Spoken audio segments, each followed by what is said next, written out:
Hey folks, so over the past week or so, I've been testing out the new Stockfish.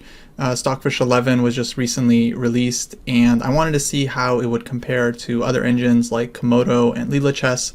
And I also wanted to test out different computers of different strengths running the same engine to see how they would deal with certain problems and whether a much more powerful computer would be able to figure out the solution to certain positions compared to your average desktop PC or your average laptop. I actually made a much longer video about this topic for my Patreon page. If you're interested, I'll leave a link in the description below. Of course, it's for subscribers only.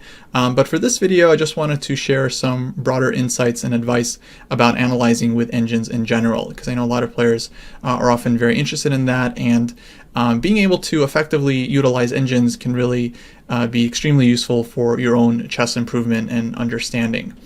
So this first position here, I'd encourage you guys to actually just pause the video and try to solve it for yourself. It's white to play in mate, and try to keep track of actually how long it takes you to come up with the right idea. So I put this problem up on Twitter, and I asked people the same just to tell me how long it took them to figure it out.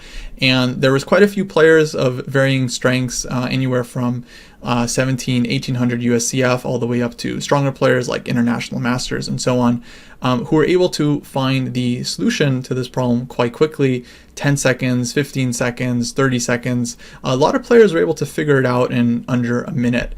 And that is after the move rook to f5. This is the right idea.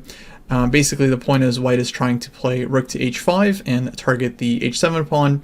If black takes the rook either on f5 or on h5, then after bishop takes f5, there's no defense to the queen coming to h7 or g7 with mate. Black has some random defensive moves like queen g3, but doesn't really stave off checkmate for very long, and white ends up winning. So this turns out to be actually just mate in 6, forced mate. But the engine will not see rook f5 immediately when you first turn the computer onto this position. I'll just run my Stockfish here, and I'm running this on a desktop that's utilizing 12 cores. As you can see, at first it gives this move rook a1 and a4, and for a lot of players, when you first turn on the engine, a lot of times we just take the first evaluation it gives us, and we don't wait long enough for it to actually tell us the right move or the actual best move, that it needs a little bit more time to figure out. So here, rook f5 is winning. Now this is a pretty strong computer. On your average laptop, it could take the engine 45 seconds up to a minute to find rook f5, and that means that if you weren't running your engine for that long, it was probably going to miss that resource. That makes me think of all the other potential resources that the engine might miss when you're doing your random opening analysis or going over your games. For the most part, players are typically a little bit too trusting of engines and just taking their evaluation as some kind of truth, where the fact is that the engines do need a lot of time in some cases to fully investigate all of the deeper and possible resources in the position. So a really good example of this can be seen in this position here. This is another position that if you fed it to your engine and had it evaluate, it would not come up with the strongest move for quite some time.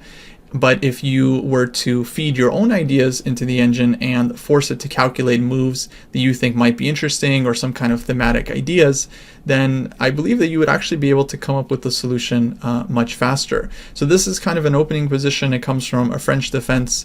And initially, if we just take a look at what the engine will suggest here at first, it'll suggest some simple moves here, like looks like it wants to play either castles or queen f3. It might suggest h4 at some point, and it's actually going to take Stockfish quite a long time before it figures out that the move bishop takes h7 check is actually a very, very strong sacrifice. However, this is a move that a lot of human players would come up with on their own, and if you're just doing your own opening analysis and you wanted to see if this move works, rather than letting the engine just run and run and run until it gets to depth 40 and figures out that this is a winning move, it's much more effective to simply put it on the board, force the engine to calculate it, and then the engine will be able to come up with the right evaluation much faster.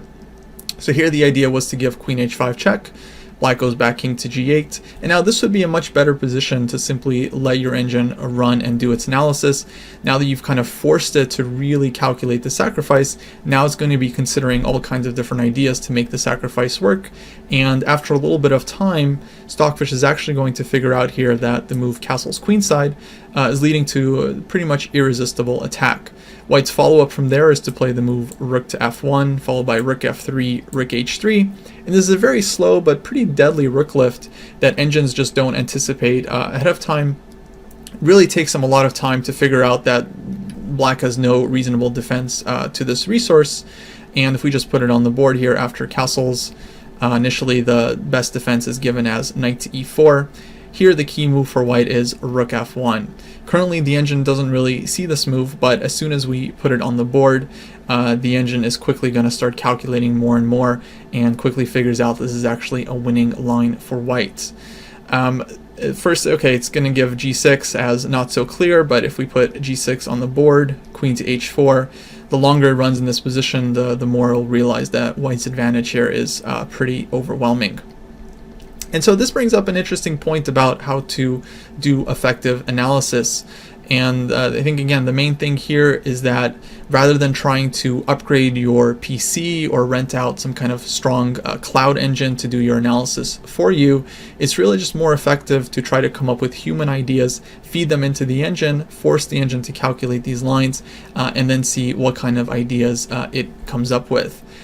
When I put this position into Chessify's cloud engine. So Chessify is a service that allows you to rent very strong computers to do your own analysis. It took it a full almost 3 minutes to figure out that bishop takes h7 was a winning move here. And this is a cloud computer that was using Stockfish 11 that was analyzing around 350 million positions per second. At some point it went all the way up to 500 million positions per second. And even with such a strong and powerful computer analyzing the position, it needed almost 3 minutes before it realized that bishop takes h7 is a winning idea. Whereas if you were just analyzing this position on your computer or on your laptop and you fed it bishop takes h7, queen h5, king g8, and then forced it to calculate from here, then it would figure out that this position is winning for white in a much faster and much more effective way. So that's basically the main point I wanted to share with you guys when you're analyzing with engines. Don't just let them run and wait for them to show you the answer. Try different things out, feed the engine some ideas, and see how it reacts to those. Sometimes the evaluation will quickly spike in one way or the other, and that's how you know that you've kind of uncovered some kind of hidden resource that the engine wasn't anticipating ahead of time. I think there's also some value in using different engines to check the position. For instance, I think in many cases, Stockfish will be able to outperform Leela, for example, in terms of finding some kind of tactical solution. However, when I put this position into the cloud version of Leela, again from Chessify, and had it calculate this position, Leela was actually suggesting the move bishop takes h7 as its top choice within 30 seconds of looking at the position. Now Leela didn't evaluate the position correctly. It basically said white is slightly better, and it wasn't realizing that white's attack is actually crushing. But I thought it was quite fascinating that Leela just intuitively suggested the move bishop takes h7 and realized that white does have some very promising attacking chances there, which leads me to believe that if you're really serious about doing some kind of opening analysis, or if you're a correspondence player, you really should be checking more than one engine and looking for multiple perspectives. I feel like Stockfish is maybe the fastest engine out there right now, and it's able to see these really deep and tactical resources faster than other engines, but Stockfish does have some blind spots. I'll probably make a video, another video about this in the future, about certain types of ideas that Stockfish often doesn't see that other engines might be able to figure out. And so that's why it makes sense to kind of use multiple engines when you're doing your analysis, just to get different perspectives and to have those other engines kind of figure out the blind spots that Stockfish might be having. Alright guys, hopefully you found this video interesting. If you wanted to analyze the positions for your own, I'll leave a PGN in the description below, and you can run your own engine on the positions, and I'd be interested in hearing how it goes. I'm curious to see what your results are like, what kind of computer are you running these positions on, and how long does it take until it figures out the right solution. All right, guys, until next time, take care.